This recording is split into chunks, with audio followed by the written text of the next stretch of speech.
Hai guys, Dorian di sini. Seorang pria memasuki rumah duka tempat sebuah acara peringatan kematian sedang berlangsung. Ia menutup matanya dan memanggil nama almarhum 3 kali. Tiba-tiba jiwa Nyonyali muncul.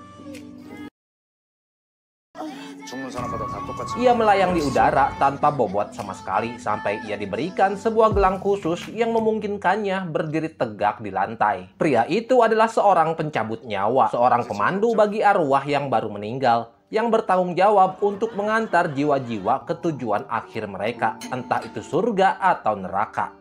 Ia memperlihatkan kepada Nyonyali berbagai pilihan transportasi. Ia mempertimbangkannya dengan hati-hati. Lalu akhirnya ia memilih kereta bawah tanah. Ternyata kereta berikutnya akan tiba dalam 3 menit. Nyonyali Hesuk melangkah keluar dari rumah duka dan menunggu. Saat kereta aneh itu berhenti di depan mereka, ia naik memulai perjalanannya melintasi sungai yang memisahkan dunia orang hidup dari akhirat.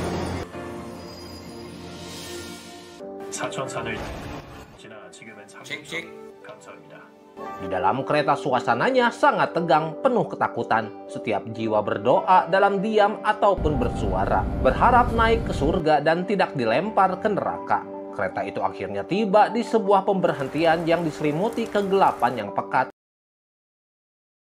Itu adalah gerbang neraka. Pintu pun terbuka dan sesuatu yang aneh terjadi.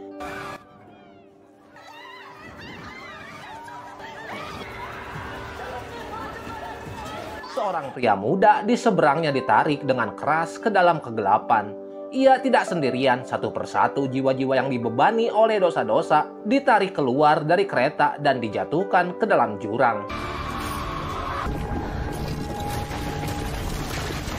Sementara itu sebuah kekuatan tak terlihat menahan Nyonyali untuk tetap di tempat duduknya.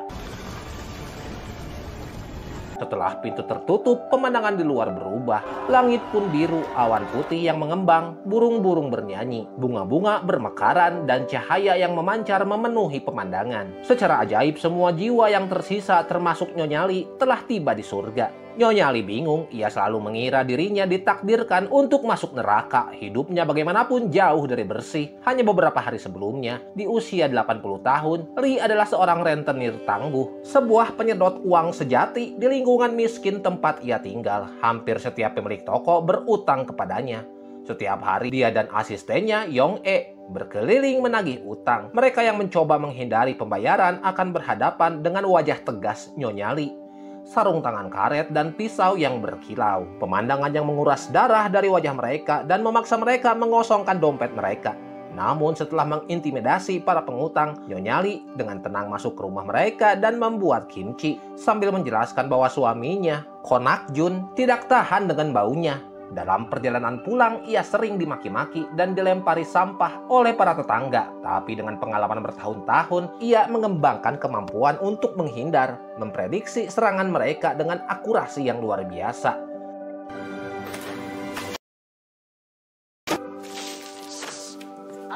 Di mata masyarakat, Lee Hesok adalah seorang wanita tua yang kejam, berhati dingin, dan tidak berperasaan, dan sangat memuja uang. Namun hanya Yong-e yang mengetahui kebenaran di balik sikap keras Nyonyali. Di balik cangkang keras itu terdapat hati yang lembut dan penuh kasih. Bertahun-tahun yang lalu saat Nyonyali datang ke rumah Yong-e untuk menagih utang dari orang tuanya, ia menyaksikan gadis kecil itu disiksa. Tidak tega berpaling, Nyonyali menawarkan untuk membawa Yong-e sebagai pembayaran utang ayahnya. Ia membesarkan Yong-e seperti anaknya sendiri. Dan alasan mengapa Nyonyali begitu gigih dalam menagih utang adalah karena ia menopang seluruh keluarganya, termasuk suaminya yang lumpuh sejak usia 30 tahun. Dia memahami bahwa hanya dengan keteguhan hati yang tak tergoyahkan, ia dan orang-orang yang dicintainya bisa bertahan hidup di dunia yang keras ini. Di masa mudanya, Nyonyali sering membantu mereka yang kesulitan keuangan, bahkan membebaskan bunga jika melihat penderitaan yang tulus. Lee dan Yong-e akan membilas mulut mereka dengan seksama dan menyemprotkan alkohol ke tubuh mereka di depan pintu. takut membawa nasib buruk yang berkaitan dengan pekerjaan mereka akan ikut masuk ke dalam rumah. Bagi suaminya, begitu ia melangkah masuk, Nyonya Li berubah kembali menjadi istri yang setia, yang telah merawat suaminya dengan penuh kasih selama bertahun-tahun. Bahkan di usianya kini yang 80 tahun, mereka masih bisa berbincang tanpa henti, saling mengungkapkan cinta dengan tulus dan tanpa keraguan. Malam itu Li mengalami mimpi buruk. Ia bermimpi tentang iblis-iblis yang menyeretnya ke dalam neraka tanpa dasar.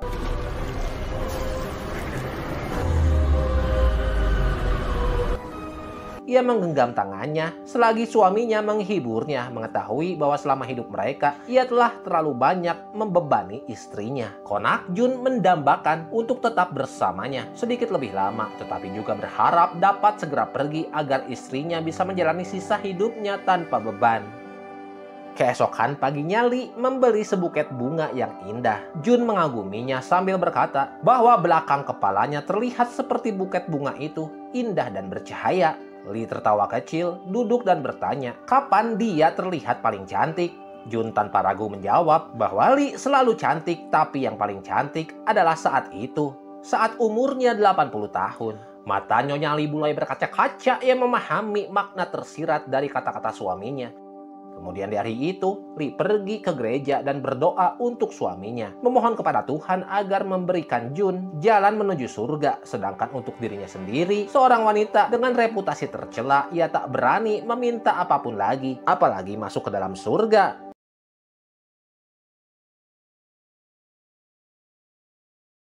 Namun saat ia pulang, Jun telah meninggal dunia dengan tenang dalam tidurnya. Tak akan pernah bangun lagi. Hujan dingin seakan turun membasahi jiwa wanita yang dulunya tak tergoyahkan tersebut. Keteguhan hati Nyonya Li runtuh. Ia duduk berjam-jam menolak obat, tak mengucap sepatah kata pun, larut dalam duka dan kenangannya.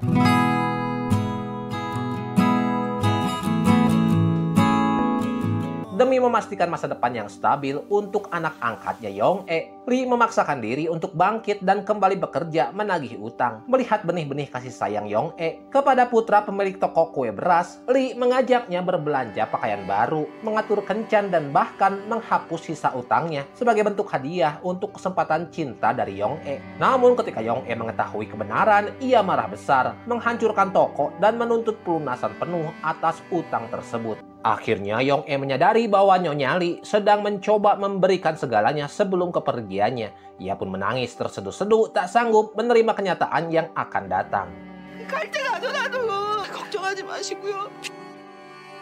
Sejak hari itu Yong-e mulai belajar dengan aktif bagaimana membuka payung menghadapi pukulan-pukulan tak terduga dalam hidup. Pada dasarnya belajar bagaimana menghadapi dunia ini sendirian. Nyonya Li mewariskan semua kebijaksanaannya dari cara menangani utang hingga membaca hati seseorang. Lalu seperti daun yang jatuh di akhir musim gugur, ia pun berpulang. Saat berdiri di antrean di gerbang surga, Li mendengarkan saat petugas keamanan mengumumkan bahwa semua jiwa harus meninggalkan hal terpenting dalam hidup mereka untuk perjalanan selanjutnya, agar mereka berpergian dengan ringan. Seorang ibu saat itu memeluk segepok uang, tabungan dari hidupnya yang dia siapkan untuk anak yang dulu ia tinggalkan. Seorang pemadam kebakaran menggenggam erat masker oksigennya, tak mampu memaafkan dirinya sendiri karena gagal menyelamatkan seorang gadis kecil yang terperangkap dalam kebakaran. Baru ketika gadis kecil itu muncul dan menggandeng tangannya untuk berjalan bersama, ia akhirnya menangis terseduh-seduh, menyadari bahwa anak kecil itu pun tidak selamat. Saat itu Li bagaimanapun tidak membawa apa-apa. Segala sesuatu yang ia cintai sudah lebih dulu sampai ke surga, terutama suaminya Jun. Saat itu dia merasa aneh karena dia tidak membawa apa-apa. Akhirnya Li diwawancarai. Pewawancara menanyakan dengan siapa Li ingin hidup dan jika orang itu tidak memilihnya, mereka tidak bisa bersama. Tanpa ragu, Li langsung memilih suaminya Jun. Beruntung Jun juga ternyata memilih dirinya. Untuk pertanyaan kedua, pada usia berapa Lee ingin hidup di surga. Dan mesti diketahui setelah memilih, umurnya tidak bisa dirubah. Ia teringat saat berusia 25 tahun, usia saat pertama kali Lee bertemu dengan suaminya. Tapi kemudian ia mengingat kata-kata Jun bahwa dia paling cantik adalah sekarang umur 80 tahun. Maka ia pun memilih usia 80 tahun. Ia memilih dirinya pada usia yang paling dicintai oleh Jun. Jadi ia memilih dirinya yang sekarang. Karena itulah sosok yang paling menyentuh hati kekasihnya. Setelah menyelesaikan proses pendaftaran, Lee diberikan pilihan transportasi untuk mencapai tempat Jun menunggunya. Tak mampu menunggu sedetik pun lebih lama, ia memilih opsi tercepat, yaitu dengan sihir. Dalam sekejap, ia muncul, jantungnya berdebar seperti remaja yang sedang jatuh cinta dan hendak pergi ke kencan pertama. Petugas mengatakan kepadanya bahwa ia harus mengikuti panggilan hatinya untuk mengetahui arah di mana suaminya. Dan ia pun mengikuti jalan yang membuat jantungnya berdebar. Ia berjalan sampai melihat sebuah rumah yang menawan, rumah yang pernah digambarkan oleh Jun suaminya. Gerbang rumah itu dipenuhi tanaman bunga, dan papan nama tertulis jelas Haesuk dan Jun. Tangan Nyonya Lee gemetar saat menekan bel. Seorang pria muncul dan itu adalah Jun. Namun dalam sekejap senyum di wajahnya menghilang. Jun, pria yang telah mencintainya seumur hidupnya, kini berdiri di hadapannya dengan semangat muda usia 30 tahun. Lee bagaimanapun tetap istri berusia 80 tahun dengan rambut perak dan langkah yang lamban.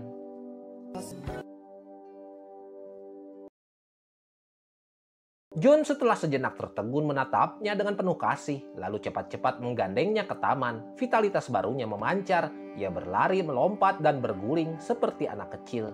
Dulu saat lumpuh dan duduk di kursi roda, ia pernah berkata bahwa jika suatu saat dia bisa berjalan lagi, hal pertama yang akan dia lakukan adalah berlari sampai dia tumbang. Jun dengan penuh semangat menunjukkan rumah baru mereka, bahkan mempersembahkan ransel dan sepatu hiking yang serasi, penuh antusiasme untuk menjelajah keabadian bersama. Namun Lee dengan tubuhnya yang rentak dan letih hanya bisa menatap pantulan dirinya dengan rambut perak, tangan yang lemah dan langkah yang terseret. Namun suaminya penuh semangat dan muda. Impian bersama tentang surga perlahan berubah menjadi neraka pribadi bagi Nyonya Lee.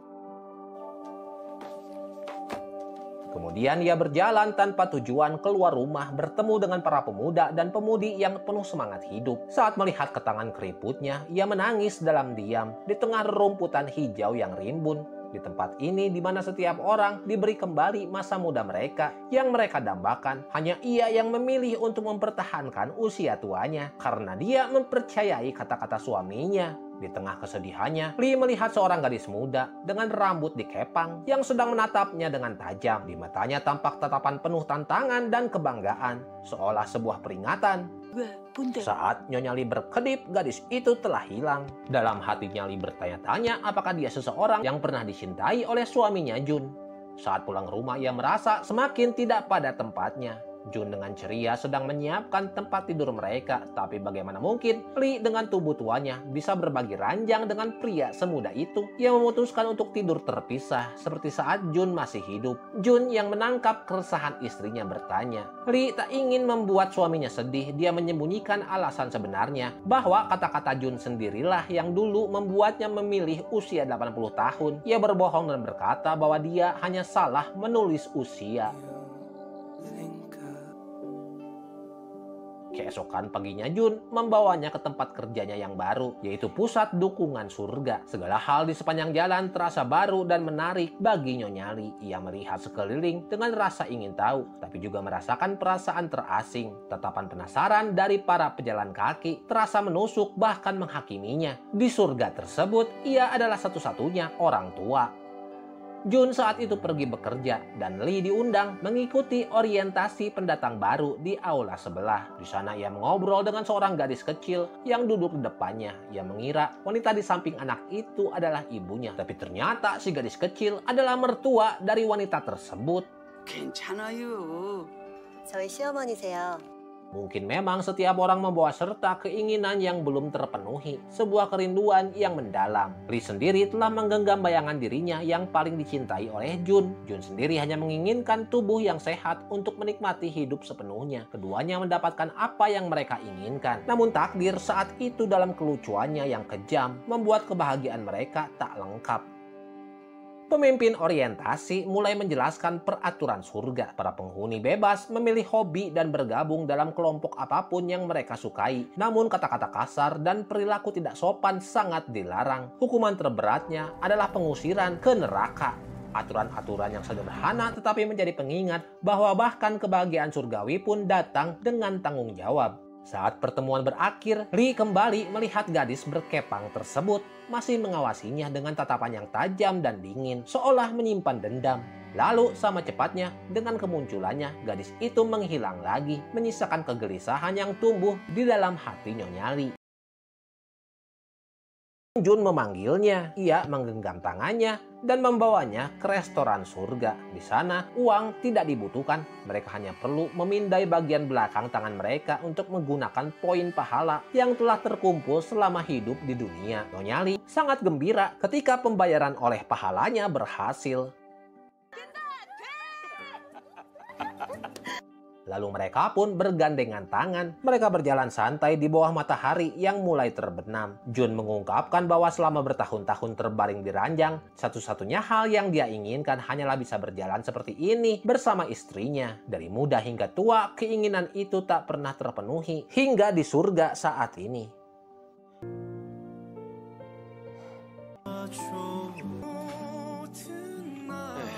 Malam itu Lee tertidur, sebuah tangisan dari kejauhan membangunkannya. Tanpa ia ketahui, itu adalah Yong-e. Ia belum bisa menerima kenyataan bahwa Nyonya Lee telah tiada. Bagi Yong-e, Lee adalah satu-satunya cahaya dalam masa kecilnya yang gelap. Ia telah menyaksikan betapa kerasnya perjuangan Lee melindungi dirinya dan Jun dari badai kehidupan. Terganggu oleh suara tangisan itu, Lee pergi ke kamar Jun, lalu berbaring di sampingnya. Diam-diam, ia menggenggam tangannya, seperti yang biasa ia lakukan semasa hidup. Jun tersenyum lembut, memberikan penghiburan tanpa kata. Keesokan harinya, Lee menghadiri pertemuan pendatang baru lainnya. Semua peserta didorong untuk menemukan klub dan aktivitas yang sesuai dengan minat mereka. Ia melihat sekelompok orang lanjut usia dan segera menghampiri, berharap menemukan teman sebayanya. Tapi ada sesuatu yang aneh tentang kelompok tersebut. 진짜 어떻게 해야 돼? Merasa terganggu, Lee bertanya pada seorang wanita tua yang tampak normal. Wanita itu menjawab bahwa mereka sedang menunggu pemiliknya datang menjemput. Sebelum Lee sempat mencerna maksudnya, sekelompok anak muda tiba-tiba masuk dan orang-orang tua di sekelilingnya berubah menjadi anjing. Dengan penuh semangat, mereka melompat ke arah pemiliknya masing-masing. Ternyata mereka semua adalah anjing yang pernah memiliki tuan di dunia. Mereka telah naik ke surga dan dengan sabar menunggu untuk bersatu kembali dengan manusia yang mereka cintai. Namun saat itu 3 ekor anjing tetap tidak dijemput. Mereka adalah anjing liar yang dulu mencari makan di tempat sampah lalu dibawa ke penampungan. Tak seorang pun mengadopsi mereka. Dan ketika waktu mereka habis, mereka disuntik mati lalu dikirim ke surga. Meski tak punya pemilik, mereka tetap berharap akan ada seseorang yang mencintai mereka, mengajak mereka berjalan-jalan dan memeluk mereka dengan hangat. Lee tak bisa berkata apa-apa. Di dalam pusat itu, Lee kembali melihat gadis berkepang. Gadis itu tanpa sengaja menjatuhkan sebotol air. Gerakan yang begitu familiar hingga membangkitkan rasa pengenalan dalam diri Nyonya Lee. Dan ia memanggilnya Sonya. Sonya? Gadis itu menoleh dengan wajah cemberut dan mengatakan bahwa akhirnya Nyonya Lee sadar juga. Sonya adalah kucing yang dulu pernah dimiliki olehnya. Kini menjelma menjadi seorang gadis muda yang anggun, sedikit angkuh dan mencerminkan kepribadian khas seekor kucing. Meski senang bertemu wajah yang dikenalnya, Lee terkejut ketika Sonya bertanya mengapa dia masih saja tua. 근데 엄마 왜 그대로야? Diliputi emosi, ia menangis dan menghadapi Jun dan membuka rahasianya mengapa ia memilih usia 80. Jun pun terdiam terpaku oleh perasaan bersalah. Sesampainya di rumah, Jun tampak bersemangat. Ia mengatakan bahwa ia punya kejutan untuknya. Di depan mereka terdapat dinding yang dihiasi bunga dan lampu LED yang membentuk pesan penuh kasih, sesuatu yang telah Jun siapkan dengan cermat. Namun dalam sekejap, seorang wanita asing muncul dan langsung memeluk Jun. Kepalanya nyali berdengung. 혹시 노낙준 씨? 뭔 소리야? Ia menerjang ke depan, menarik rambut mereka.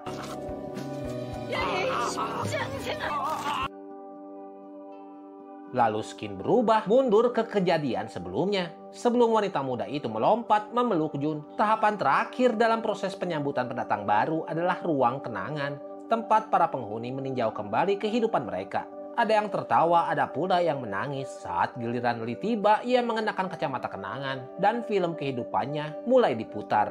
Sejak kecil Lee hidup tanpa ibu. Neneknya berbohong mengatakan bahwa ibunya telah menjadi gila dan jatuh ke danau, lalu mati tenggelam. Terhantui oleh kehilangan itu, Lee muda sering mengunjungi danau tersebut, mencari ibunya.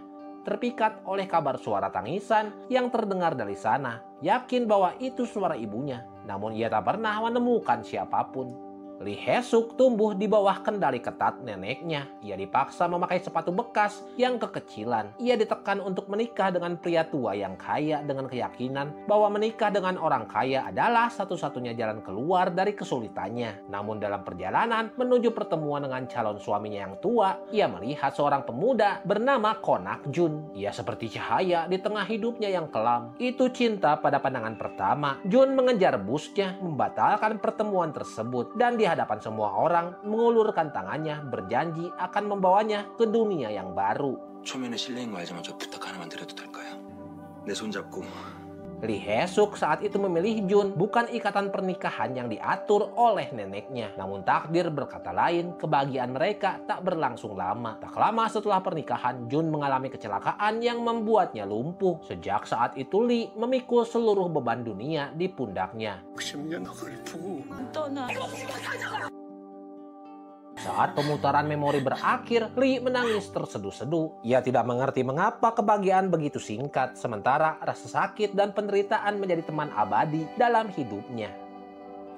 Petugas yang mendampingi dengan senyum lembut menawarkan untuk membawanya ke ruang penyembuhan, tempat untuk menyembuhkan luka batin, melepaskan masa lalu, dan benar-benar memulai kebahagiaan abadi. Setelah sesi tersebut, Lee merasakan kelegaan dalam hatinya. Jun pun datang untuk menjemputnya, mengelurkan tangannya, persis saat seperti mereka pertama kali bertemu. Dalam sekejap, Lee menyadari bahwa cinta Jun untuknya tetap tidak berubah. Namun saat hatinya mulai pulih, seorang wanita muda tiba-tiba berlari dan memeluk suaminya. Lee kehilangan kendali dan meraih rambut mereka berdua, menuntut penjelasan. Jun tergagap dan menjelaskan saat pertama kali tiba di surga. Pekerjaannya adalah mengantar jiwa-jiwa dengan kereta antara surga dan neraka. Ia tidak diizinkan mengubah takdir mereka. Namun dalam salah satu perjalanan, ia melihat wanita muda ini hampir dibawa ke neraka. Entah apa yang dipikirkannya, Jun tak tahan melihatnya menderita. Ia pun menjegalnya lalu memeluknya agar tidak tertarik ke neraka. Lee saat itu dilanda oleh campuran amarah dan kesedihan. Bagaimana ia bisa menerima kenyataan bahwa suaminya mungkin memiliki perasaan terhadap wanita muda ini, apalagi ketika dirinya sudah tua. Ia menuntut agar wanita itu menemukan keluarganya sendiri, namun wanita itu ternyata mengalami amnesia. Ia tak mengingat namanya, asal-usulnya, atau siapapun yang mengenalnya. Bahkan dia tidak tahu namanya sendiri. Melihat penderitaannya, Jun memohon kepada Hae-suk agar mengizinkan wanita itu tinggal satu malam saja. Dengan enggan, Lee menyetujuinya. Sebelum kita lanjutkan filmnya, kita iklan dulu sebentar ya guys. Perkenalkan RE Collection. Jadi teman-teman, kakaknya Mimin buka toko di toko Orange, berikut tautannya. Langsung saja di screenshot ya.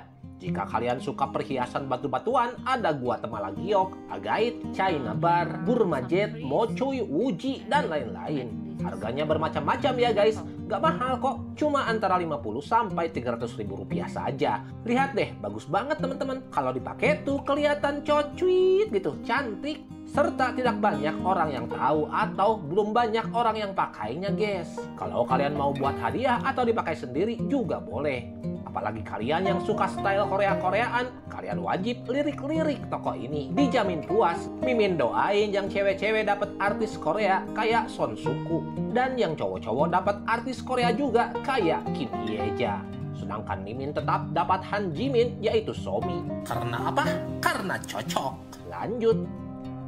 Malam itu Lee sulit tidur. Ia gelisah, diliputi kecemburuan dan emosi yang berkecamuk. Pagi harinya untuk menenangkan hati, ia mulai membersihkan rumah. Saat menyapu halaman, ia melihat pecahan kecil berkilau berwarna ungu tersebar di mana-mana. Setelah diperiksa lebih dekat, ia menyadari bahwa itu adalah serpihan kenangan. Kenangan saat ia dengan keras mengkonfrontasi Jun dan wanita muda tersebut. Jun menjelaskan bahwa pecahan ungu itu disebut anggur. Di surga, setiap kali seseorang melakukan kesalahan, satu anggur akan jatuh. Setiap rumah memiliki teralis anggur di pintunya. Jika teralis itu penuh, penghuninya akan dibuang ke neraka. Saat ini Lee hanya berjarak 2 anggur dari tiket ke neraka. Karena jumlah anggur yang ia kumpulkan cukup mengkhawatirkan, ia diwajibkan mengikuti kelas rehabilitasi, yaitu pergi ke gereja dan mengakui dosa lalu berdoa. Sementara Lee menebus dosanya, Jun membawa wanita muda itu ke pusat administrasi surga untuk menyelidiki latar belakang dan mencari keluarganya. Namun petugas pencatat mengungkapkan sebuah rahasia mengerikan bahwa tidak ada jiwa yang tiba di surga dengan amnesia, kecuali dalam satu kasus yang sangat langka, yaitu jiwa yang salah dikutuk ke neraka dan berhasil melarikan diri serta menyusup ke surga. Penyeberangan paksa itulah yang menyebabkan hilangnya ingatan. Jika ditemukan, hukumannya jauh lebih buruk dari neraka itu sendiri. Sementara itu wanita muda itu didekati oleh 3 anjing liar yang masih dalam wujud manusia. Di antaranya adalah Jajang si anjing. Karena belum ada yang mengklaim mereka mengandalkan naluri anjingnya. Mereka yakin wanita muda itu sebenarnya adalah seekor anjing juga. Mereka mencoba merekrutnya untuk bergabung dengan misi mereka, yaitu untuk membalaskan dendam mereka kepada orang-orang yang telah menyiksa hewan di dunia. 뭐야? 우린 지금까지 Setelah itu Jun membawa wanita muda itu pulang, tetapi ia tak dapat menemukan informasi apapun tentang identitasnya. Artinya tidak ada cara untuk mengusirnya. Bingung, ia pun menghindari tatapan dari Lee. Saat itu juga wanita itu dengan riang mengumumkan bahwa Jun baru saja memberinya nama baru, yaitu Somi, yang berarti kapas, karena katanya ia putih dan bersih seperti kapas. Lee tak bisa menahan perasaannya lagi. Wanita muda yang cantik ini terus saja berada di antara dirinya dan suaminya. Setiap gerakan kasih sayang terasa seperti tusukan di dalam hatinya. Pertengkaran hebat pun pecah. Jun menuduh Lee terus-menerus marah dan muram sejak tiba di surga, menciptakan ketegangan yang tak tertahankan di antara mereka.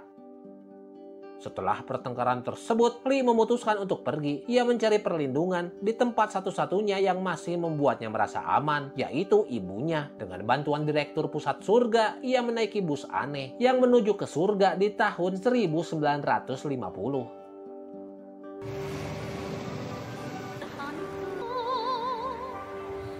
Pemandangan berubah dalam sekejap, membawa Lee kembali ke masa lalunya. Bus akhirnya mencapai tujuannya saat malam tiba. Lee masih harus menyeberangi sebuah gunung. Melalui monitor, direktur pusat melihat Lee kesulitan berjalan dalam gelap dan segera mengaktifkan bulan raksasa.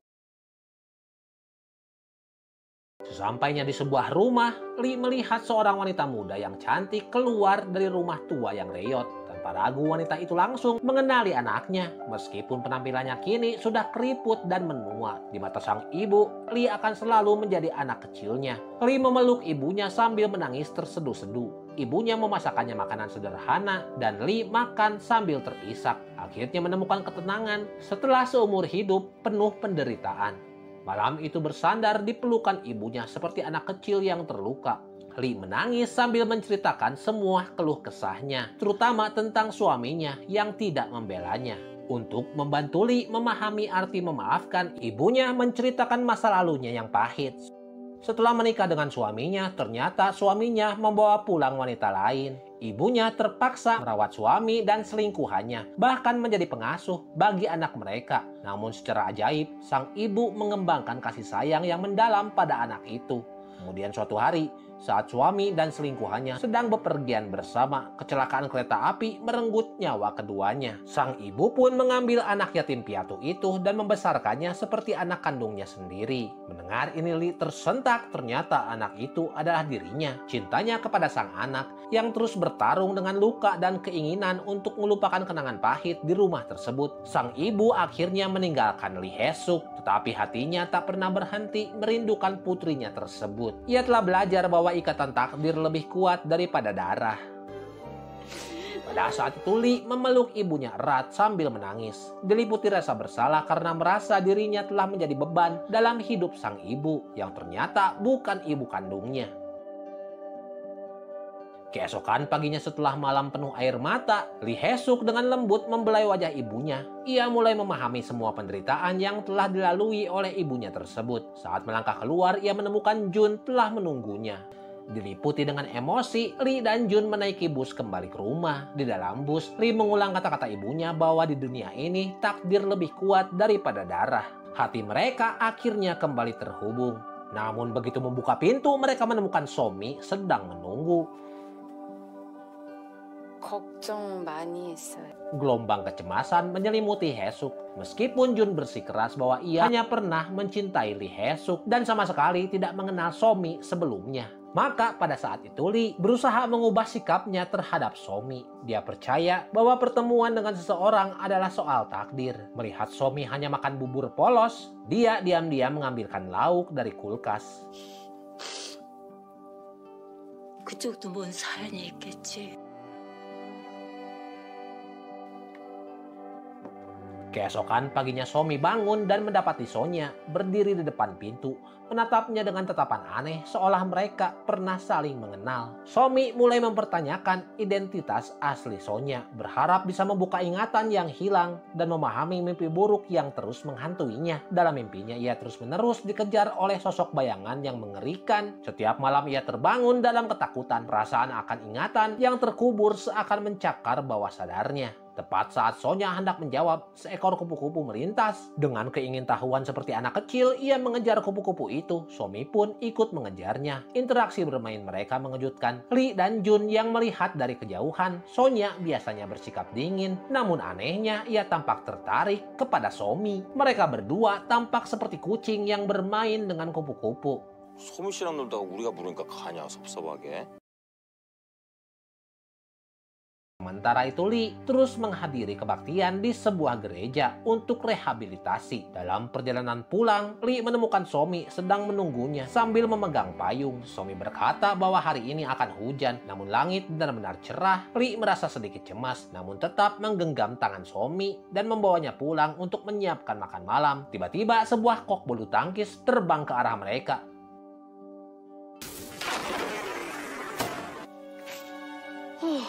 Pada saat itu Lee terpaku. Hanya satu orang yang pernah diajari teknik tersebut, yaitu Yong-e, gadis yang ia cintai seperti anak kandungnya sendiri. Mungkinkah Somi adalah Yong-e? Pikiran itu tertanam kuat. Ia segera meminta Jun untuk mengirim surat ke dunia manusia, berharap mendapatkan kabar tentang Yong-e. Namun kecemasan dalam hati Lee tak kunjung hilang. Malam itu ia tertidur dengan pikirannya yang penuh keresahan. Keesokan paginya ia terbangun dan mendapati Somi tertidur di sebelahnya. Tangan kecilnya masuk ke dalam sakunya. Seperti anak kecil yang mencari rasa aman, Somi kembali mengalami mimpi buruk dan dalam paniknya membawa bantalnya ke kamar Lee, memeluknya dari belakang, mencari perlindungan di dalam sakunya. Dan itu adalah kebiasaan masa kecil Yong-e untuk merasa aman. 여자라는 거 덩치 더 큰 귀신. Kecurigaan Lee kepada Somi semakin mendalam. Sementara itu Hae-suk diam-diam pergi ke pusat administrasi surga untuk menanyakan status Yong-e. Petugas memberitahu bahwa jika Yong-e masih hidup, sistem tidak akan menampilkan informasi apapun. Namun saat dia memasukkan nama tersebut, sebuah hasil muncul yang mengonfirmasi kematian Yong-e. Alamat yang tertera bukan di surga, melainkan kemungkinan besar di neraka. Hal ini semakin menguatkan keyakinan Hae-suk bahwa Somi adalah Yong-e yang diselamatkan oleh Jun dari neraka. Dengan air mata mengalir, Haesuk memeluk Somi dan mereka pulang bergandengan tangan. Malam itu sebuah laporan berita mengumumkan bahwa pusat dukungan sedang mencari jiwa-jiwa yang melarikan diri dari neraka dan mengimbau siapapun yang memiliki informasi untuk segera melapor. Ia menariknya ke samping dan bertanya dengan serius apakah dia sudah ingat sesuatu. Pada waktu itu Somi masih belum bisa mengingat apa-apa, tetapi melihat wajah penuh kasih dari Haesuk, dia memutuskan jika di hati Haesuk dia adalah Yong-e, maka dia adalah Yong-e. Keesokan harinya Haesuk kembali ke gereja untuk mengikuti kelasnya. Di sana dia bertemu dengan teman sekelas baru, Cheol-jin. Dalam kehidupan dunianya dia mengemudikan truk untuk mendukung istrinya yang menderita Alzheimer. Dia membawanya kemana-mana ingin menghargai waktu yang tersisa bersamanya. Namun tragedi datang ketika Cheol-jin didiagnosis kanker usus stadium akhir. Putus asa memikirkan istrinya yang akan sendirian dan tak mampu merawat dirinya sendiri setelah dia tiada. Ia mengajaknya makan mewah, mengambil foto untuk potret peringatan mereka dan merencanakan pemakaman bersama dengan sangat rinci. Dia berharap mereka akan bersatu kembali di surga, tapi sejauh ini dia belum menemukan istrinya.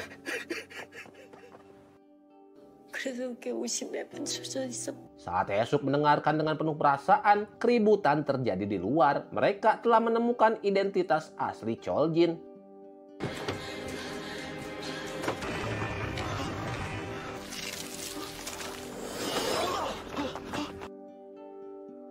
Yang merupakan pelarian dari neraka. Dalam kepanikan dan terpojok, Cheol-jin memegang Haesuk sebagai sandera dan menuntut informasi tentang istrinya. Namun hukum surgawi melarang mengungkapkan informasi pribadi tentang penduduk. Ketika ketegangan semakin memuncak, Jun tiba-tiba muncul dan membawa syal merah yang dirajut oleh istri Cheol-jin sebelum Alzheimer-nya semakin parah. Sebuah hadiah kejutan untuk suami tercinta. Jun memberikan syal itu kepada Cheol-jin dengan harapan ia akan merasakan cinta abadi dan kerinduan mendalam istrinya. Saat menyelamatkan Haesuk, Jun berbisik kepada Cheol-jin jika dia pergi ke neraka dan menyelesaikan penebusannya, dia akan memiliki kesempatan untuk bersatu kembali dengan istrinya di surga. Kata-kata itu menusuk hatinya. Dia melepaskan Haesuk dan memeluk syal merah berharga itu, lalu menyerah dengan sukarela, siap menghadapi hukumannya dengan keyakinan teguh bahwa istrinya sedang menunggunya.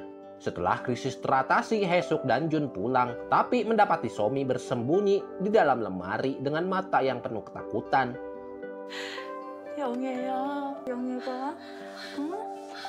Dan memanggilnya dengan nama yang terukir di hatinya, yaitu Yong-e. Sementara itu di jalan menuju neraka, Yong-e berbalik di antara kerumunan jiwa.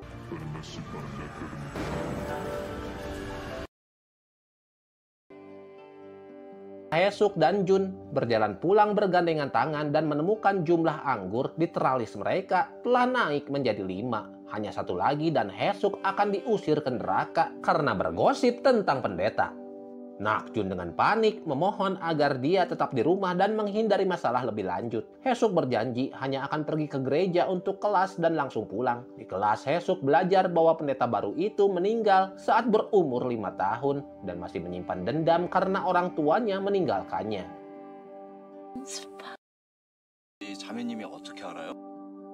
Dalam perjalanan pulang, Haesuk menemukan Somi yang sangat haus. Mencoba menggesek gelang berkatnya di mesin penjual minuman, tapi akunnya kosong. Tak ada poin jasa tersisa. Frustrasi. Tapi alih-alih minuman, sebuah anggur ke-6 jatuh dari langit.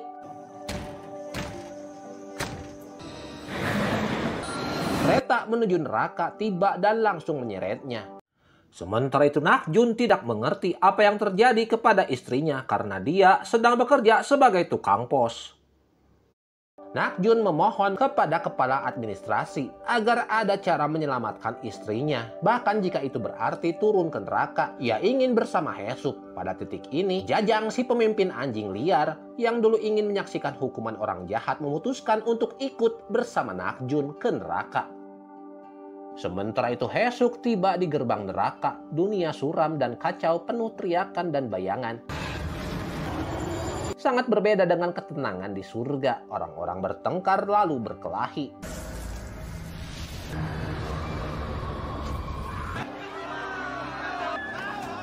Hanya ketika Raja Neraka muncul, suasana menjadi sunyi. Dia memperingatkan bahwa di dunia manusia, orang kuat bisa lolos dari keadilan, tapi di sini tak seorang pun bisa menyembunyikan dosanya. Ketika seorang pria berbaju Hawaii protes, Raja Neraka memerintahkannya dibungkam dan memukulnya hingga mulutnya robek berdarah. 뭐라는 거야, 씨발.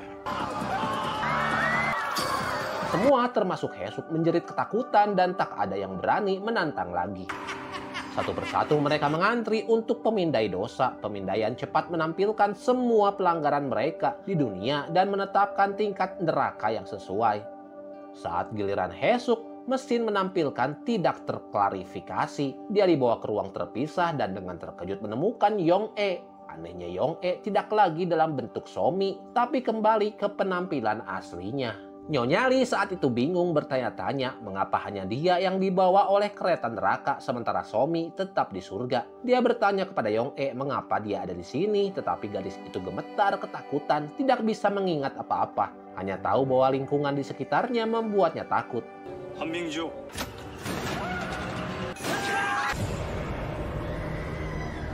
Raja Neraka memotong pembicaraan, menjelaskan kepada keempat orang itu bahwa zona yang belum diklarifikasi menampung dua jenis jiwa. Pertama, mereka yang sebenarnya belum mati, tapi mengalami pengalaman hampir mati, dan mereka yang sudah mati tetapi penentuan nasibnya masih diragukan akan ditempatkan di surga atau neraka. Mereka yang hampir mati akan kembali ke dunia orang hidup dengan pesan bahwa neraka bukanlah tempat yang ingin mereka datangi. Kelompok itu kemudian dibawa ke ruang pengawasan di mana mereka menyaksikan setiap perbuatan buruk yang pernah mereka lakukan. Tidak peduli seberapa tersembunyi, semuanya terbuka dengan jelas. Selanjutnya Raja Neraka membawa mereka berkeliling ke neraka yang terbakar yang diperuntukkan bagi para pembunuh. Jiwa-jiwa yang berteriak jatuh ke sungai lava yang membara, menahan penderitaan yang tak terbayangkan. Ada pula neraka bagi para koruptor yang suka memakan uang rakyat. Pasangan lansia mengajukan pembelaan mengklaim bahwa mereka telah menebus dosanya dan hidup dengan baik, lalu rajin ke gereja. Namun para pelayan neraka menunjukkan bukti berupa sinar X yang mengungkapkan banyaknya patah tulang yang dialami putri angkat mereka sebelum meninggal. Mereka langsung merasakan sakit yang sama seperti yang dialami putri mereka sebelum akhirnya dilempar ke dalam lava. Teriakan mereka menggema ke seluruh ruangan. Setelah tontonan mengerikan itu berakhir, sepasang suami istri muda masuk sambil menangis dan memohon untuk melihat putri mereka. Pelayan neraka menjawab bahwa putri mereka hidup bahagia di surga. Pelayan memutar rekaman suara anak itu sebelum meninggal. 엄마, 아빠, 아빠요. Raja Neraka menyatakan bahwa anak-anak bukanlah milik orang tua mereka. Mereka bukan properti. Mereka datang ke dunia ini melalui orang tua mereka, tapi mereka adalah makhluk yang mandiri. Ini adalah kenyataan pahit bagi orang tua yang percaya bahwa cinta mereka membenarkan untuk mengendalikan takdir anak-anak mereka. Neraka pencabut lidah ditujukan kepada mereka yang menipu dengan kata-kata, seperti penipu telepon, jaksa yang memalsukan bukti, dan pengacara yang menerima suap. Lidah mereka akan dicabut dan teriakan mereka teredam oleh rasa sakit yang mencekam di neraka yang panas.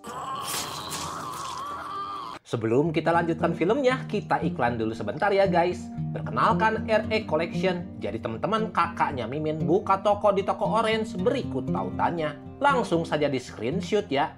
Jika kalian suka perhiasan batu-batuan, ada Guatemala Giok, Agait, China Bar, Burma Jet, Mocuy, Uji, dan lain-lain. Harganya bermacam-macam ya guys. Gak mahal kok, cuma antara 50 sampai 300 ribu rupiah saja. Lihat deh, bagus banget teman-teman. Kalau dipakai tuh kelihatan cocuit gitu, cantik. Serta tidak banyak orang yang tahu atau belum banyak orang yang pakainya guys.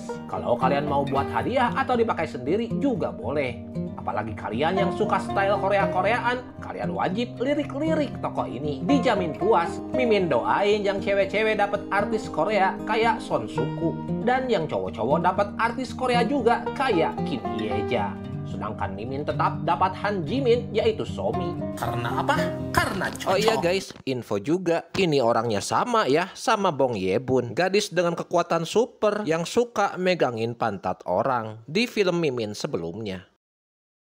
Lanjut.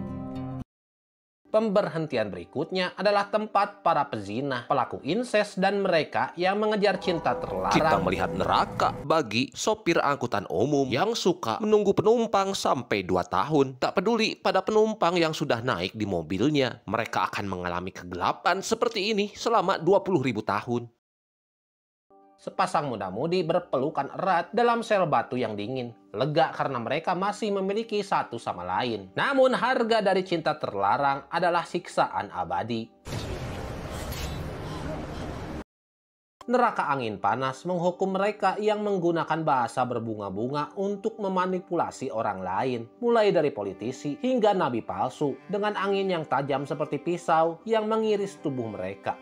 Hesuk menutup matanya erat-erat mendengar suara mengerikan tersebut. Mereka melanjutkan perjalanan ke neraka pemanggilan, tempat yang diperuntukkan bagi mereka yang melakukan kejahatan saat mabuk. Hesuk dan Yong-e dibawa ke sana dan bertemu dengan Jajang, si anjing liar, yang telah menemani Nakjun. Anjing itu mengenali mantan pemiliknya yang dulu menyiksanya dan dikutuk di neraka ini. Kenangan tentang pukulan dan perlakuan buruk kembali menghantuinya. Ia sangat ingin melihat pemiliknya menderita sebagai pembalasan atas hidup sengsaranya. Anjing itu ragu, lalu berlari ke arahnya dan menariknya menjauh dari lubang api. Tapi anjing itu hanya menatap kemudian berbalik dan pergi, memutuskan ikatan menyakitkan antara manusia dan hewan. Kemudian datanglah neraka untuk para troll internet. Raja neraka menggunakan kepala mereka sebagai papan ketik. Setiap ketukan tombol menjadi pukulan berdarah yang mengembalikan rasa sakit yang mereka sebabkan pada orang lain lewat kata-kata mereka. Setelah turun neraka, Raja neraka memerintahkan keempatnya untuk melangkah ke timbangan dosa.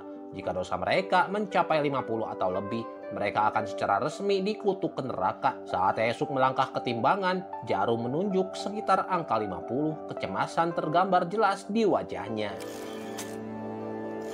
Tiba-tiba Nakjun muncul di neraka, berteriak memanggil nama Hesuk, melanggar semua aturan di neraka. Teriakannya bergema di alam yang sepi, mengganggu vonis Raja neraka. Marah atas pelanggaran ini, dia mengenali Nakjun sebagai penghuni surga dan mengancam akan menghapusnya. Menghadapi kehancuran, Nakjun dengan air mata memohon agar Hesuk dibebaskan. Raja neraka menawarkan taruhan yang kejam jika Nakjun berani menanggung semua tingkat neraka. Dia boleh bertemu lagi dengan Hesuk, istrinya. Tanpa ragu, Nakjun menatap mata Raja neraka dan melompat ke lava yang mendidih, siap mengorbankan dirinya sendiri demi cintanya. Namun sesuatu yang tak terduga terjadi.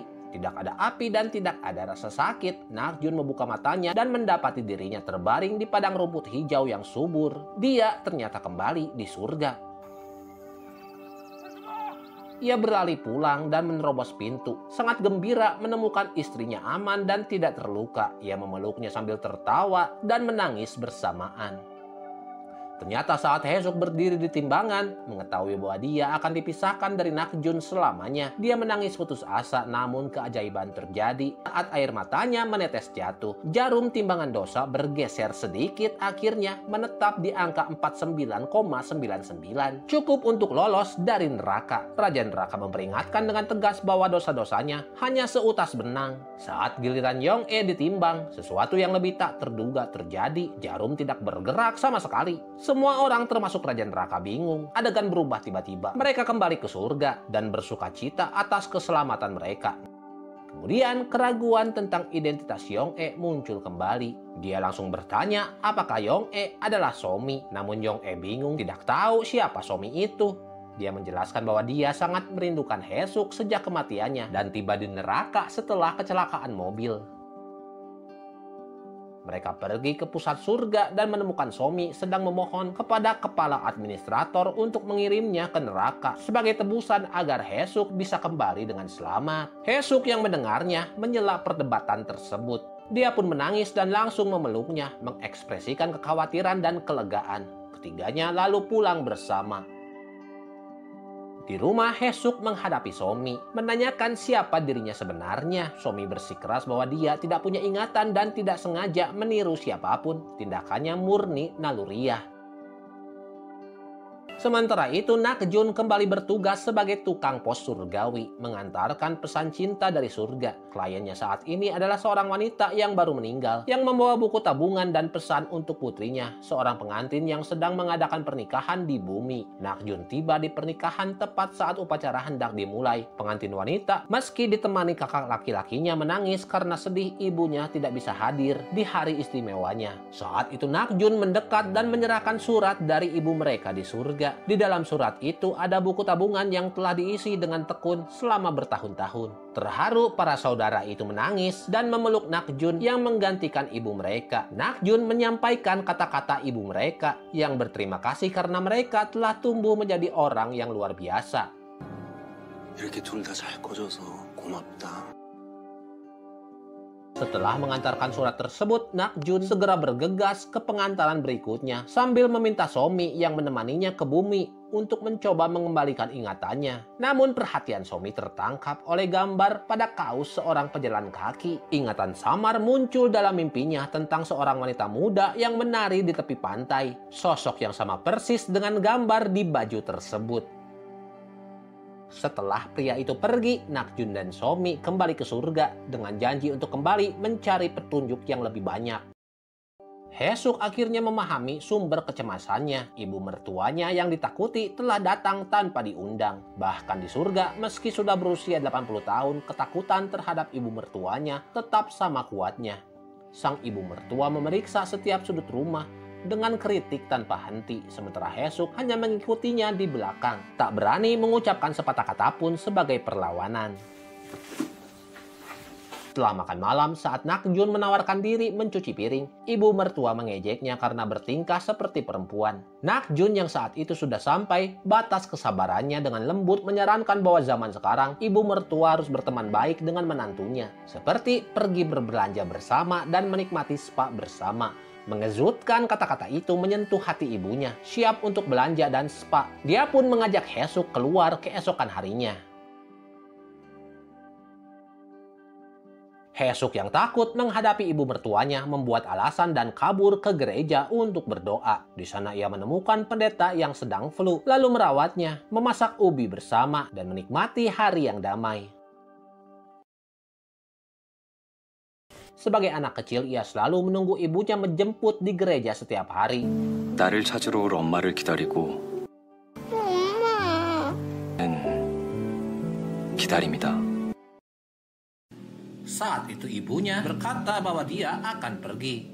Meskipun tersentuh kata-kata ibunya, Nakjun merasa frustrasi. Ia berharap Haesuk mau memaafkan ibunya, tetapi Haesuk tidak bisa melewati trauma psikologis itu dan ingin menjaga jarak yang jelas. Hal ini membuat Nakjun marah dan menuduh Haesuk kekanak-kanakan. Lalu mulai menarik diri, membuatnya sadar bahwa sumber kegelisahannya bukanlah ibu mertuanya, tetapi Nakjun sendiri yang berperilaku seperti orang asing. Keesokan harinya Nakjun mengajak Somi kembali ke dunia manusia. Di sana Somi kembali melihat pria dari mimpinya yang membangkitkan kemarahan yang tak terkendali. Kali ini ia kehilangan kontrol. Dengan marah Somi bangkit dan mencekik pria itu. Memori yang terkubur ternyata muncul ke permukaan. Ia nyaris membunuh pria tersebut. Dilanda rasa bersalah setelah ledakan amarah itu, Somi mulai curiga bahwa dirinya adalah seorang kriminal.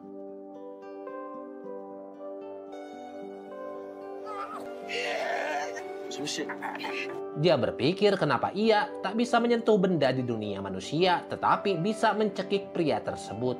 Nakjun saat itu menduga bahwa emosi intens dari Somi memungkinkan dia sesaat melewati batasan biasanya.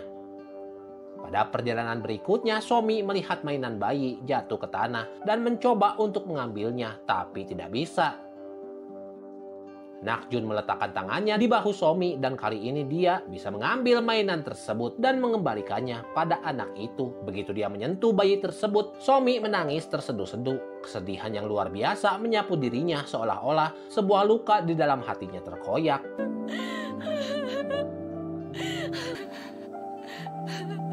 Dia berterima kasih kepada Nakjun karena membantunya mengambil kembali sebagian ingatan masa lalunya. Walaupun menyakitkan, menghadapi rasa sakit itu lebih baik daripada tidak pernah tahu siapa dirinya. Nakjun mengaku bahwa dia telah menyaksikan banyak jiwa yang diseret ke neraka tanpa ikut campur, tetapi Somi adalah yang pertama yang dia merasa terdorong untuk membantu. Dia bertanya-tanya apakah mereka memiliki hubungan masa lalu. Somi meletakkan tangannya di tangan Nakjun untuk meminjam kekuatannya agar bisa menyentuh beberapa tanaman di dekatnya. Tiba-tiba seorang pria memakai kemeja Hawaii lewat, memicu kepanikan sesaat, tapi dia segera menyadari itu bukan pria dari mimpinya. Sebuah emosi aneh bangkit dalam dirinya saat mereka melepaskan tangannya tampak mengingat perasaan tersebut. Secara naluriah, merangkai bunga liar menjadi 2 cincin. Dia memberikan satu kepada Nakjun sebagai tanda terima kasih. Tak tahu apakah itu sekedar rasa terima kasih atau sesuatu yang lebih dalam mulai berkembang di antara mereka. Keesokan paginya Haesuk bangun, dia menemukan Nakjun, Yong-e dan Somi. Dia bergabung dengan mereka, menawarkan bantuan dan mengumumkan kesediaannya untuk berdamai dengan ibu mertuanya. Haesuk bergegas pergi dengan membawa hadiah untuk meminta maaf, hanya untuk menerima kabar mengejutkan bahwa ibu mertuanya memutuskan untuk bereinkarnasi kembali. Dia menyampaikan berita itu kepada Nakjun yang sedih. Mereka tidak bisa menghentikan ibunya membuat keputusannya sendiri. Saat itu untuk pertama kalinya ibu Nakjun menawarkan potongan ikan terbaik kepada Haesuk. Ia menggenggam tangannya meminta maaf atas ketidakbaikannya di masa lalu dan menyesali hubungan yang tegang di antara mereka. Setelah makan, mereka berkumpul di depan layar reinkarnasi yang menampilkan koneksi kehidupan masa lalu. Hasilnya mengejutkan semua orang. Nakjun dan ibunya hanya pernah menjadi guru dan murid di kehidupan sebelumnya. Namun Haesuk dan ibu mertuanya telah terhubung melalui banyak kehidupan, kadang sebagai teman dekat, kadang sebagai musuh di medan perang. Yang mengagumkan di salah satu kehidupan itu, Haesuk adalah ibu mertua yang kejam, dan ibu Nakjun adalah menantu yang malang yang meninggal secara tragis dan tidak adil di hadapannya. Si kepala surga membagikan sebuah kebijaksanaan. Jika mereka ingin mengerti kehidupan masa lalunya, lihatlah orang yang menyebabkan penderitaannya di kehidupan ini, karena mereka adalah cerminan dari dirinya sendiri di masa lalu. Pencerahan ini sangat menyentuh Haesuk. Akhirnya ia mengerti bahwa perlakuan keras yang diterimanya dari ibu Nakjun adalah pembalasan karma atas kesalahannya sendiri di masa lalu. 똑같이 사랑해야 합니다. Sesaat kemudian, saat merapikan kamar Nakjun, Haesuk menemukan cincin bunga liar di sakunya yang identik dengan cincin yang pernah dijatuhkan Somi sebelumnya. Kedua cincin itu jelas adalah cincin pasangan.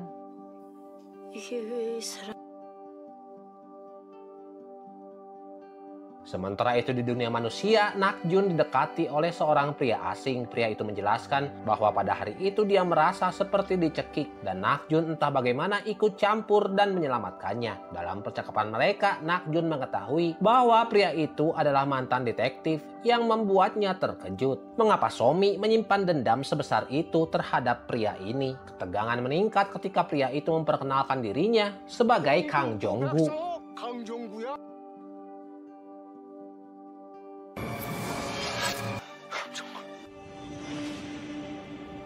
Kejauhan, Somi berdiri membeku, matanya dingin saat mengenali Kang Jong-gu sebagai pria berbaju Hawaii yang sering menghantui mimpinya.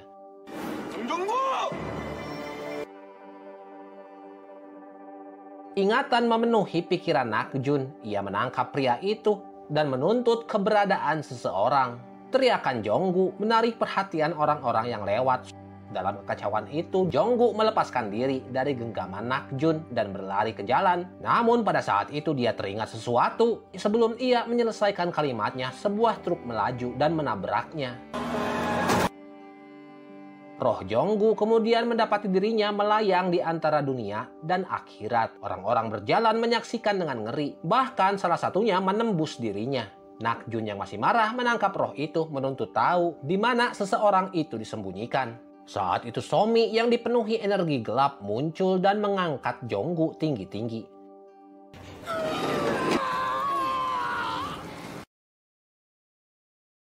양정구. Pada puncak momen berbahaya itu, seorang malaikat pencabut nyawa muncul, menyerap aura gelap yang mengelilingi Somi dan mengantar roh Jonggu ke alam baka. Sebelum pergi, malaikat itu memberikan peringatan keras kepada Nakjun bahwa ia telah lalai dalam tugasnya di dunia manusia dan akan menerima hukuman saat kembali ke pusat kehidupan di surga. Dan benar saja, Nakjun kemudian diskors dari tugasnya. Somi yang penuh rasa bersalah meminta maaf berkali-kali, menyalahkan dirinya sendiri atas masalah dan hukuman tak adil yang diterima oleh Nakjun. Kemudian Jun tak menyimpan dendam, malah bertanya apakah Somi ingat ada dendam apa terhadap Jonggu. Kenapa dia begitu marah? Somi membantah punya ingatan atau kebencian. Ia mengklaim reaksinya murni naluriah. Dorongan kuat untuk melindungi Nakjun saat melihatnya dalam bahaya. Haesuk merasakan ada yang tidak beres ketika melihat cincin bunga liar di atas meja. Rasa tidak nyaman samar menyelimuti dirinya, tapi ia memaksa diri untuk mengabaikannya. Setiap hari di gereja, ia bermeditasi dan berdoa agar kesalahpahaman antara dirinya dan suaminya segera teratasi. Suatu hari saat membuka mata setelah berdoa, ia terkejut melihat Nakjun berdiri di depannya. Mendengar Nakjun akan tinggal di rumah untuk sementara, Haesuk merasa senang. Ia bahkan tanpa sengaja berkata bahwa ini berarti Nakjun tidak akan sendirian bersama Somi lagi. Sementara itu Somi mengamati mereka dengan aura melankolis yang agak muram, terutama saat menyaksikan kencan mereka malam itu. Saat itu Yong-e, ia memperingatkan Somi untuk menghentikan fantasi romantis apapun tentang Nakjun karena ia membenci siapapun yang menyakiti hati Haesuk. Berasa bingung, Somi ke ruang tamu di mana Nakjun juga sedang duduk. Melihatnya, Nakjun segera meminta diri dan kembali ke kamarnya, meninggalkan Somi dalam kesendirian. Namun badai yang sesungguhnya belum datang. Tidak satu pun dari 4 penghuni rumah itu tahu bahwa sebuah gejolak besar sedang diam-diam mendekat. Ayah Yong-e, pria yang sangat menyakitinya, tiba di alam baka. Ia berkeliling mencari putrinya. Saat ia melihat ayahnya, ia berteriak dan berlari pulang untuk bersembunyi. Ayahnya yang tak mau menyerah berdiri di luar pintunya sepanjang malam. Haesuk dan Nakjun segera marah dan menyuruhnya pergi, namun Yong-e tiba-tiba muncul bertekad untuk menghadapi ayahnya dan mengakhiri siklus karma ini. Mengapa seorang pria yang begitu penuh dosa bisa diizinkan berada di sini? Dia pun menjelaskan bahwa pria itu sudah menjalani hukumannya di neraka. Kehadirannya di alam baka bukan untuk kesenangan, tapi untuk menghadapi kecaman dari mereka yang telah disakitinya. Itulah hukuman sebenarnya. Ia akan segera bereinkarnasi, tapi hanya setelah menebus dosa dan membersihkan hutang karmanya. Jika Yong-e tidak memaafkannya, kenangan menyakitkan itu akan tetap terkubur dalam alam bawah sadarnya dan terus menghantuinya dalam reinkarnasi berikutnya. Saat itu sang kepala mengungkapkan hubungan kehidupan lampau yang mengejutkan. Dalam kehidupan sebelumnya, Yong-e pernah menikah dengan ayahnya sekarang dan bersama-sama mereka adalah orang tua Haesuk. Melalui lilin yang dinyalakan oleh kepala surga, Yong-e mulai melihat gambaran dari kehidupan lampau itu.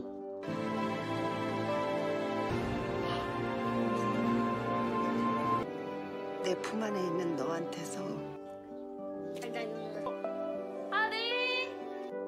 Sebuah kisah yang memilukan. Lelah dengan hidupnya sebagai penghibur di bar, Yong-e jatuh cinta kepada seorang pria yang sudah menikah dan melahirkan Haesuk. Karena takut ditinggalkan jika menjadi ibu rumah tangga yang membosankan, ia mengabaikan anaknya dan hanya fokus menyenangkan suaminya. Namun perasaan lembut memegang anaknya hari itu tetap terukir di hatinya. Dalam perjalanan berikutnya, ia bahkan membeli sepasang sepatu cantik untuk Haesuk. Membayangkan hari ketika ia bisa menggenggam tangan putrinya dan berjalan-jalan di desa mereka. Sayangnya dalam perjalanan kembali ke kota, keretanya tergelincir dan ia kehilangan kesempatan untuk bertemu kembali dengan anak yang telah ia abaikan, namun diam-diam dicintainya.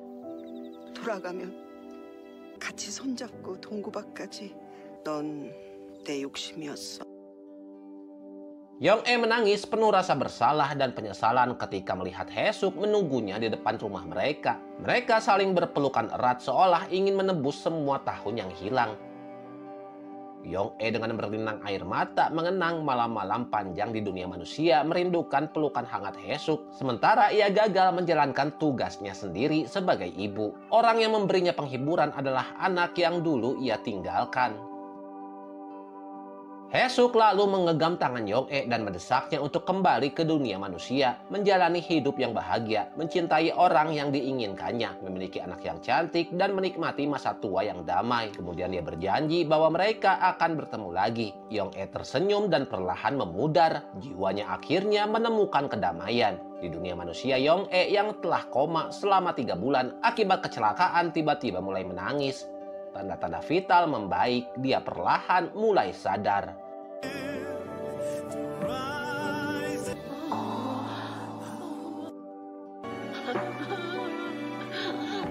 Meski sudah memaafkan Yong-e, Haesuk tidak bisa menahan perasaan ironis karena dulu pernah ditinggalkan dan sekarang terhubung dengannya dalam cara yang begitu rumit. Kepala juga saat itu menjelaskan bahwa ini adalah hukum karma. Yong-e meninggalkan Haesuk di kehidupan lalu, tapi di kehidupan ini Haesuk memeluk dan merawat Yong-e. Haesuk dengan penuh emosi berbagi bahwa Yong-e telah menjadi teman, saudara perempuan, dan ibu baginya. Dia juga menambahkan bahwa apa yang dia terima dari Yong-e jauh lebih besar daripada apa yang hilang. Sementara itu Somi yang terbebani oleh kenangan kehidupan lampau terbangun sambil menangis, memanggil nama Eun-ho.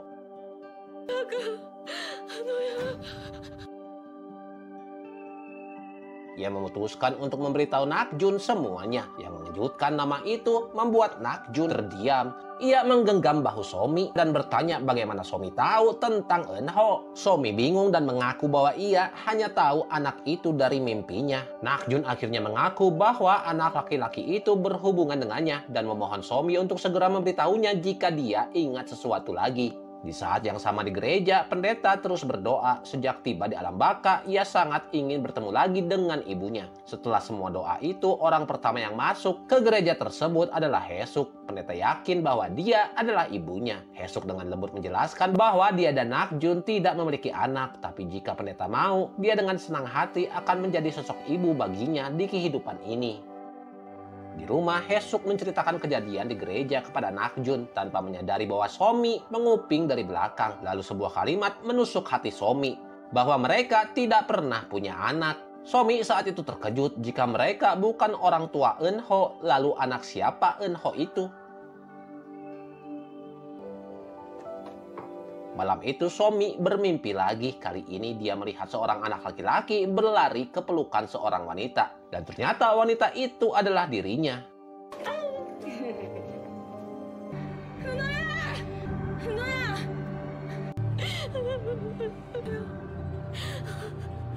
Dia menangis memanggil nama Eun-ho dan bergegas ke ruang tamu untuk memberitahukan Nakjun bahwa dia percaya kalau Eun-ho adalah anaknya. Namun kemudian kenangan yang membanjiri pikirannya. Dia melihat Nakjun memegang Eun-ho dengan ekspresi dingin. Somi curiga Nakjun telah menculik anaknya. Meskipun takut dan marah, dia menyembunyikan kenangan yang baru saja muncul tersebut dan hanya berkata bahwa dia salah paham. Lalu ia melarikan diri, di mana kenangan kembali mengungkapkan Nakjun yang mencoba menenggelamkannya.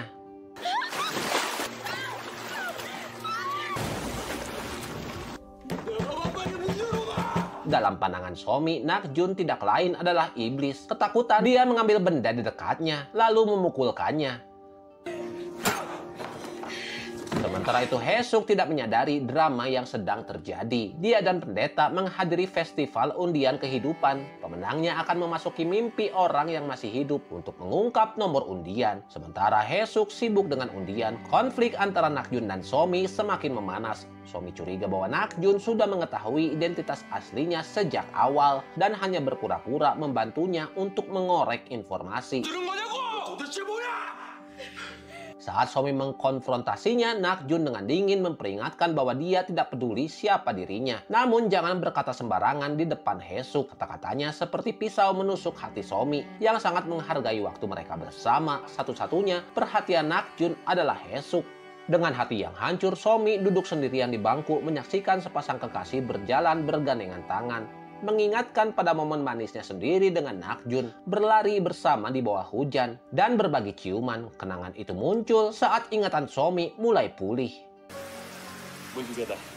진짜. 이렇게?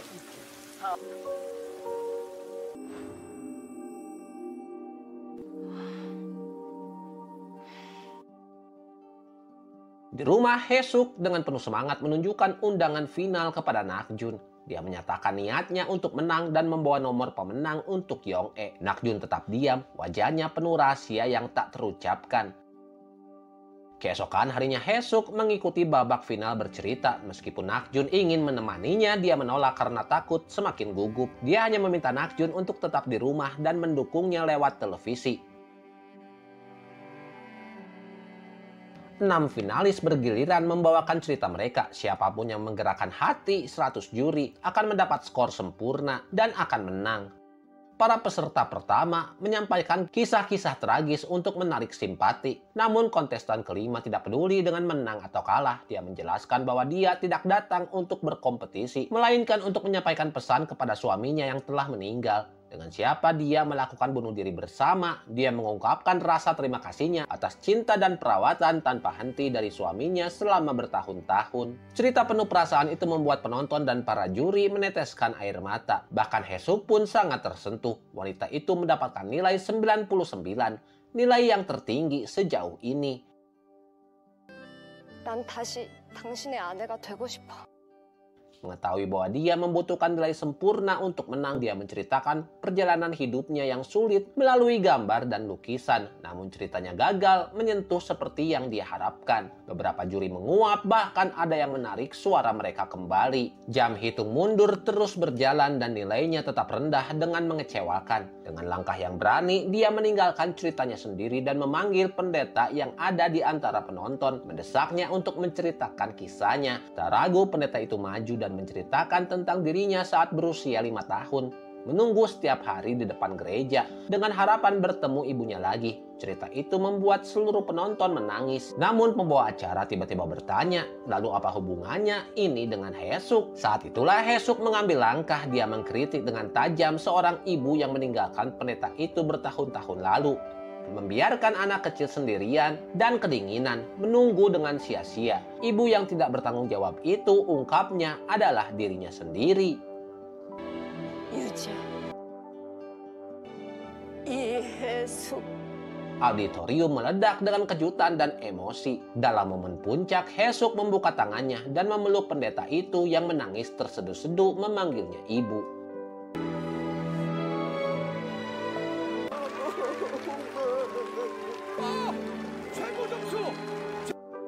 Keluar dari auditorium, kaki Haesuk gemetar, masih tidak percaya dengan penampilannya. Pendeta bagaimanapun merasa kesal dan menegur Haesuk karena Haesuk telah berbohong di depan semua orang. Terbebani rasa bersalah, mereka memutuskan untuk pergi ke gereja dan berdoa memohon pengampunan. Berpegangan tangan mereka berjalan di bawah sinar matahari senja yang berkilauan.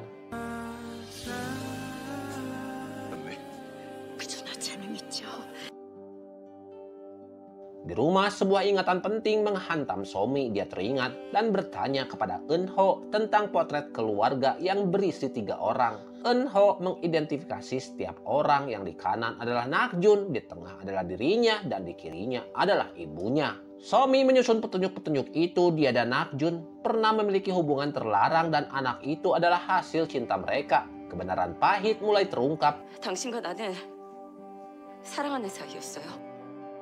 Menghadapi keheningan dingin Nakjun di masa kini, Somi menangis terseduh-seduh. Dan lebih banyak lagi kenangan kembali menghampiri. Dia teringat bertanya kepada anak dalam gambar tentang wanita di sebelah kiri. Eunho pun menjawab, itu adalah ibunya, Haesuk. Dan kata-kata itu bagai pukulan terakhir di hati Somi.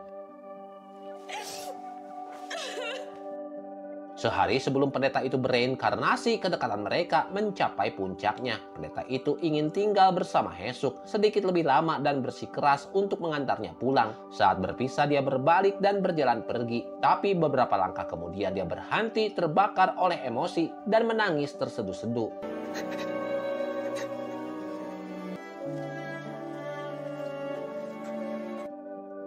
Saat Haesuk tiba di rumah dengan wajah yang masih basah oleh air mata, dia mengatakan bahwa dia dan Nakjun tidak memiliki anak. Nakjun langsung menangis dan bertanya dengan sedih apakah dia benar-benar tidak mengingat apa-apa. Haesuk bertanya apa yang dia lupa.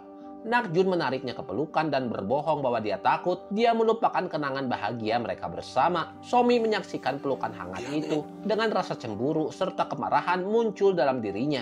Dia merasakan siksaan cinta yang tak terbalas. Nakjun sebelumnya pernah mengatakan bahwa Eunho adalah anaknya dan Haesuk, tapi dia tidak menjelaskan lebih jauh. Somi masih percaya hubungan mereka adalah sebuah perselingkuhan, tapi dia tidak mengerti mengapa Haesuk sebagai ibu Eunho tidak memiliki ingatan apapun tentang anaknya. Setelah Haesuk pergi ke gereja, Somi memeluk Nakjun dari belakang, bertanya apakah dia mencintainya dan mengaku bahwa dia pernah berpikir untuk membunuh Haesuk. Segitiga cinta itu terasa sangat menyesakan dan dia menolak menjadi orang yang diabaikan. Melihat Somi berlutut di lantai sambil menangis, Nakjun juga mulai menangis dan memeluknya erat.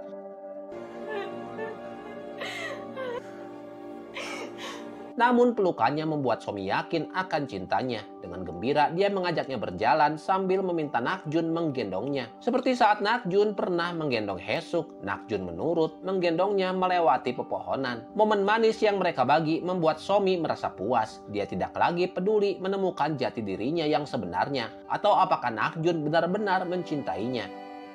Pada saat itu Sonya yang telah lama menghilang tiba-tiba muncul kembali. Dia menyatakan bahwa Somi tidak bisa tinggal di akhirat, juga tidak bisa pergi ke neraka karena Somi bukan manusia dan akhirnya akan menghilang. 알고 있었어? Melihat kebenaran yang akan segera terungkap, Nakjun mengungkapkan apa yang telah diberitahukan oleh kepala surga. Ternyata Somi adalah perwujudan dari kesedihan terpendam dari Haesuk. Kenangan yang ditolak dan terlupakan itu terkubur dalam-dalam di bawah sadar Haesuk dan menjadi entitas yang terpisah dan berwujud. Itulah sebabnya Haesuk ketika masuk ke surga tidak membawa apapun. Hanya ketika Haesuk berdamai dengan emosi-emosi itu, Somi akan bisa lenyap. 어떻게 보내? 이렇게 아픈 Saat itu dia melihat Eunho muncul di depannya. Dia teringat membuatkan gelang bunga liar untuknya dan memeluknya erat. Tapi sekejap kemudian Eunho menghilang tanpa jejak. 은호야. 은호야.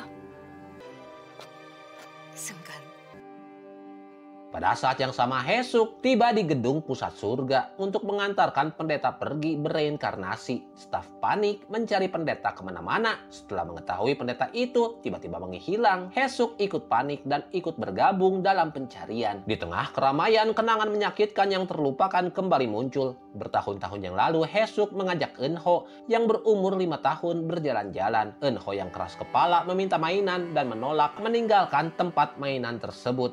Haesuk berjalan beberapa langkah ke depan, berharap anaknya mengikutinya. Tapi dalam sekejap, Eunho telah menghilang.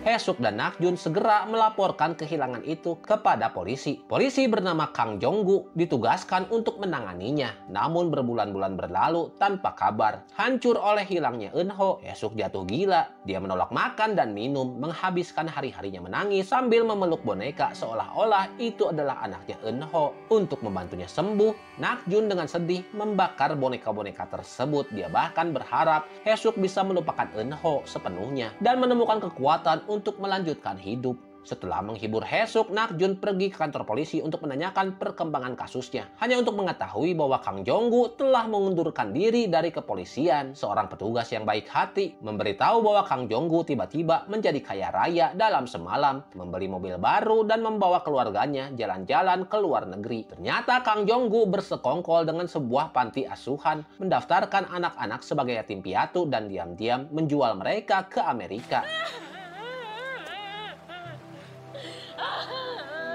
Melihat Nakjun, Kang Jonggu panik dan melarikan diri dengan mobilnya. Nakjun saat itu berusaha memegang kendaraan tersebut dan menuntut jawaban, tapi Kang Jonggu melemparkannya. Sebuah truk melaju ke arah Nakjun melindas kakinya. Setelah sadar, Nakjun ingin memberitahu Haesuk bahwa anak mereka kemungkinan besar telah diculik dan dijual. Tapi Haesuk yang diliputi kesedihan sudah benar-benar lupa bahwa dia pernah punya anak. Nakjun menyimpan rahasia itu rapat-rapat.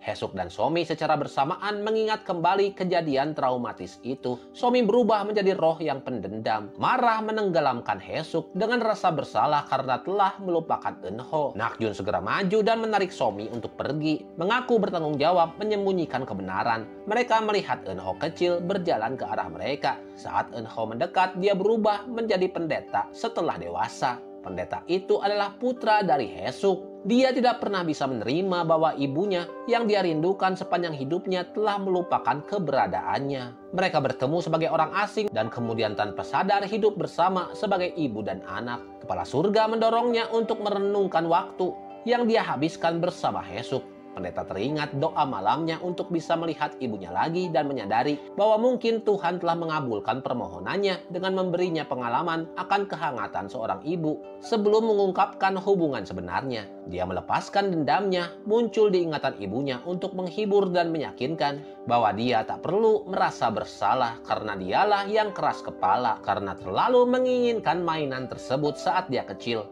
Setelah tersesat, dia mengikuti instruksi ibunya dan menunggu di depan gereja. Tapi dia dibawa oleh Kang Jonggu yang kejam ke panti asuhan dan dikurung di gudang tanpa jendela, di mana dia sebagai anak kecil menyerah dan meninggal kedinginan.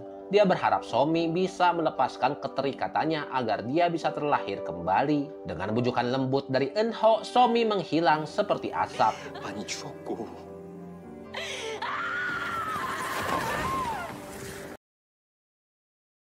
Pendeta pun maju dan bersatu kembali dengan Hesuk dan Nakjun. Dia mendesak Hesuk untuk tidak berduka atas kepergiannya karena waktu mereka bersama di akhirat sudah menjadi kenangan yang berharga. Hubungan mereka di kehidupan ini telah berakhir, tapi mereka pasti akan bertemu lagi dalam bentuk lain dan saling mengenali karena mereka adalah keluarga. Dalam pelukan orang tuanya, Eunho menghilang saat melewati pintu reinkarnasi. Setelah reinkarnasi Eunho, Nakjun naik pangkat dan melanjutkan tugasnya sebagai malaikat pencabut nyawa, menghapus ingatan kehidupan sebelumnya dari mereka yang akan dilahirkan kembali. Keesokan harinya, program undian lotre mencapai akhir. Sesuai aturan, Hesuk harus memasuki mimpi Yong-e untuk memberitahukan nomor pemenang.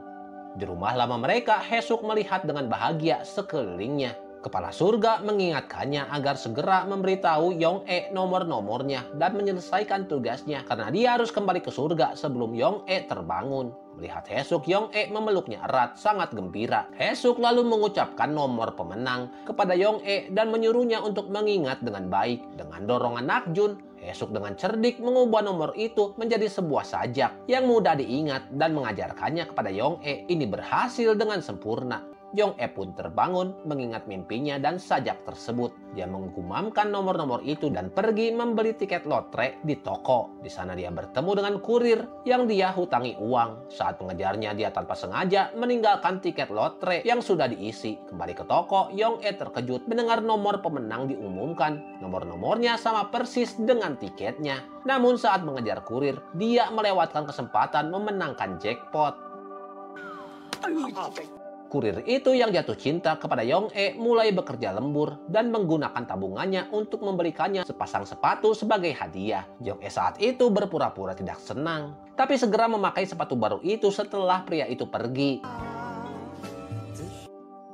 Sementara itu, setelah memenuhi keinginannya, membawa keberuntungan bagi Yong-e, Hesuk akhirnya bisa bersantai dan menikmati waktunya bersama Nakjun. Mereka membicarakan tentang reinkarnasi. Nakjun tidak ingin Hesuk tetap di surga selamanya dalam wujud wanita berusia 80 tahun. Dia berjanji akan mencarinya setelah mereka terlahir kembali. Berikrar untuk menikahi hanya dia dalam kehidupan ini ataupun kehidupan yang berikutnya. Merasa yakin Hesuk setuju untuk bereinkarnasi.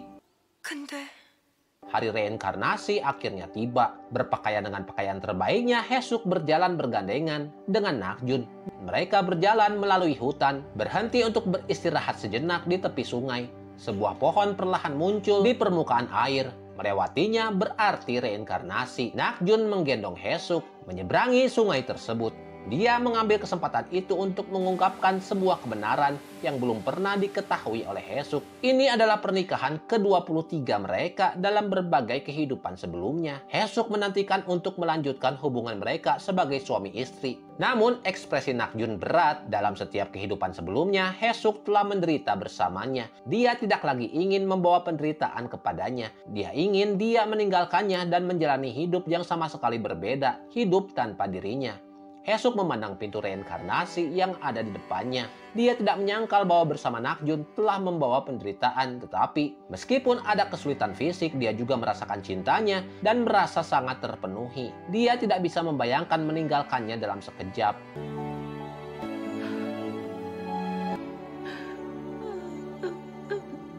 Nakjun lalu menghilang, meninggalkan Haesuk menangis di tepi sungai. Beberapa saat kemudian Haesuk menenangkan diri dan berjalan menuju pintu reinkarnasi.